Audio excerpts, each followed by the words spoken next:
પૂર્ણિમાનો દિવસ છે અને પ્રસાદ કઈ મેં ખાવાની નહીં, આ સત્સંગની પ્રસાદ છે. દયા કરીને ગુરુમાં દીજો હરિ રસિય ગુરુ સ્વામી હરાણું મન તો હજી ના સમજે રેખાનો રખડે રે હરાણું મન તો હજી ના સમજે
હરાણું મન તો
ખરેખર મહાપુરુષોની વાણી આપણને જેમ પેલા હુંવરવા ભાલા આવતો હોય ને એના કારણ કે એક શાંતા તો ઘણી કરી હોય પણ એ શાંત સમજી જ આવી જોઈએ.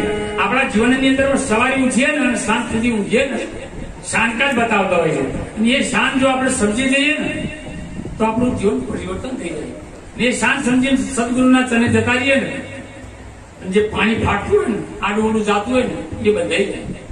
કારણ કે એક વખત 500 ગ્રામની 3 સોનાની મૂર્તિઓ બનાવી રાજાએ